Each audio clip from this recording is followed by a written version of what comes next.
जुल्म मत करो, बद्दुआ मत लो किसी की। बुजुर्गों ने बयान किया, अपनी किताबों में लिखा, एक बुढ़िया थी और वो बुढ़िया की एक झोपड़ी थी, उसने झोपड़ी में रहती थी।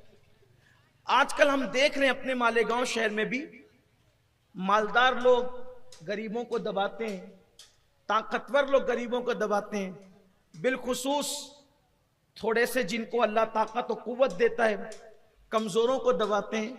लेकिन मैं लोगों से ये कहता हूं कि कमजोरों को दबाने में कोई कमाल नहीं है, कमजोरों को उठाना कमाल।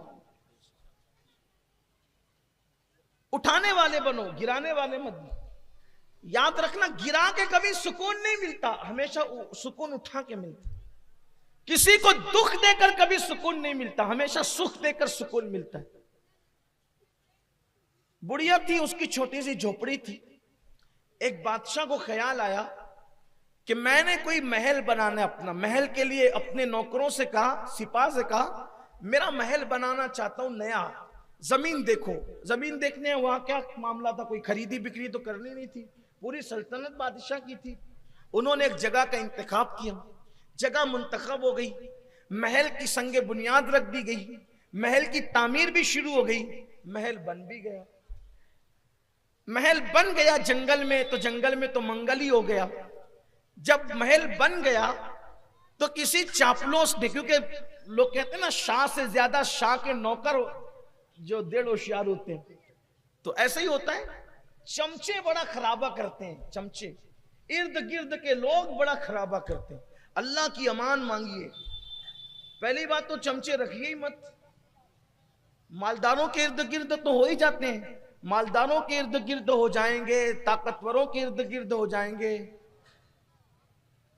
अहले इल्म के इर्द गिर्द हो जाएंगे। जरूरत नहीं है, जरूरत नहीं है। इसलिए कि कुदरत ने हाथ दिया, हाथ का इस्तेमाल कीजिए। दुनिया से अगर चमचे खत्म हो जाएं तो दुनिया से झगड़े खत्म हो। हाँ, चमचों से खाने वालों के मुंह जलते हैं, मुंह याद रखना। इसलिए कि हाथ से खाओगे ना तो हाथ बताएगा कि कितना गरम है कि नहीं गरम है, चमचा कभी नहीं बताएगा। चमचे ने तो बताना ही नहीं, कि उसका काम ही नहीं। वो तो चमचा रहता कुछ है, बताता कुछ। चमचे की तारीफ ही है।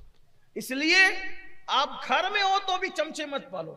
कुछ सास लोग ऐसी होती है जो कुछ बहुओं को चम्मच बनाकर रखती है, उनकी भी जरूरत नहीं, हंसने की बात नहीं है। कुछ लीडरान ऐसे होते हैं जो लोगों को चमचे बना के रखते हैं, कुछ अहले इल्म ऐसे होते हैं जो कुछ लोगों को चमचे बना के रखते हैं। इनकी जरूरत नहीं है, समाज को जरूरत नहीं। चमचा कभी नहीं बताएगा कि खाना गर्म है, आप मुंह में डालेंगे तो आपका मुंह जल ही जाना है। हाथ बताएगा। अब हाथ क्यों बताएगा? क्योंकि हाथ आपके जिस्म का एक हिस्सा है और उसको आपसे हमदर्दी है। चमचे को आपसे क्या हमदर्दी है? ना वो आपके जिस्म का हिस्सा है, ना वो आपके वजूद का हिस्सा है। वो तो बना किसी और फैक्ट्री में, आप बने कहीं और है। बहरहाल अब मैं चमचे पर ही बात करूं तो भी कुछ चमचों को भी बुरा लगेगा ना, तो छोड़ दीजिए, बात तवील ना हो। तो बादशाह के किसी चमचे ने कहा, बादशाह आपका महल तो बड़ा खूबसूरत है, लेकिन ये बाजू में ये बुढ़िया की झोपड़ी जरा अच्छी नहीं लगती, ये झोपड़ी अच्छी नहीं लगती। बादशाह ने कहा कोई बात नहीं। अब बादशाह के लिए क्या था झोपड़ी हटाना। बादशाह जो ठहरा, बादशाह ने कहा बुढ़िया को बुलाओ। बुढ़िया को बुलाया। कभी ये झोपड़ी की जो तुम्हारी जगह छोटी सी झोपड़ी है, इसको खाली कर दो, इसकी जगह जहां तुम चाहोगे हम तुम्हें जमीन दे देंगे, वहां झोपड़ी बना लेना। यहां मखमल में टाट का पेवन लग रही है आपकी झोपड़ी, हटाओ यहां से। बुढ़िया ने कहा बादशाह मेरी जिंदगी के जवानी से लेकर अब तक का वक्त मैंने गुजार दिया इस झोपड़ी में, मेरा दिल लगा है, मैं बूढ़ी हो गई हूं, बहुत दिन में जी नहीं सकती, मैं बहुत दिन नहीं रहूंगी, थोड़े दिन बर्दाश्त कर लो। अब मैंने खरीदा ये जगह, मैंने किसी जगह पे कब्जा नहीं किया है, मेरा हक है इस जमीन पे, इसलिए थोड़ा बर्दाश्त कर लीजिए, मैं मर जाऊंगी फिर सब आप ही का होगा, मैं ये जगह छोड़ के नहीं जाऊंगा। बादशाह ने कहा कोई बात नहीं, चलो जाओ ठीक है। अब वो तो चली गई। उसके चमचों ने फिर वर्गलाया कि ये अच्छी नहीं लगती, ये काम करो, ये बुढ़िया कर क्या लेगी।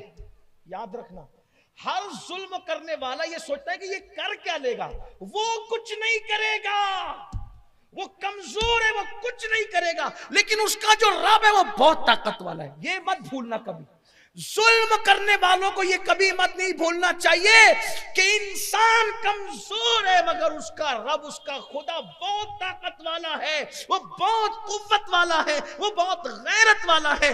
बुढ़िया के मुतालिक चमचोने का वो कर क्या लेगी? बादशाह बहकाए में कहा तोड़ो उसकी झोपड़ी। उसकी झोपड़ी तोड़ दी। बुढ़िया भीख मांगने गई थी, जब वापस आई तो देखा कि झोपड़ी नहीं है। सोचा कि मैं कहीं गलत, बूढ़ी थी, गलत जगह तो नहीं आ गई, लेकिन फिर कहा कि अरे इसी के महल के साए में तो मेरी झोपड़ी थी। तोड़ दी इन लोगों ने। खुदा का करना, झोपड़ी का टूटना था कि बरसात शुरू हो गई। बरसात हुई, ऐसी ठिठरी वो बुढ़िया, और रात पूरी उसने सर्दी, कड़ाके की सर्दी में गुजारी। और उस सर्दी के बाद उसको आया गुस्सा, और गुस्सा आया, वो कर क्या सकती थी? दिल से फरियाद निकली, आसमान की तरफ निगाह उठी, मौला मैं यहां से गई थी, तू कहां था? उसके मजलूम के, अल्लाह के रसूल अलैहिस्सलाम फरमाते हैं, मजलूम की दुआ और अल्लाह रब्बुल इज्जत की इजाबत में कोई पर्दा नहीं होता। इधर मजलूम के मुंह से दुआ और बद्दुआ निकलती है, और उधर इजाबत इलाही से टकरा जाती है। अल्लाह अकबर। क्या हुआ? क्या हुआ? कि मैं नहीं थी, तू तो था, और मैं कमजोर हूं, मगर तू कमजोर नहीं है। मैं किसी इंसान से नहीं, बल्कि मैं तुझसे इंसाफ चाहती हूं। बस इतना कहना था, तुझसे इंसाफ चाहती हूं। एक जलजला आया और बादशाह समेत पूरा महल जमीन के अंदर धंस गया। ये बद्दुआ का नतीजा, ये बद्दुआ का नतीजा है।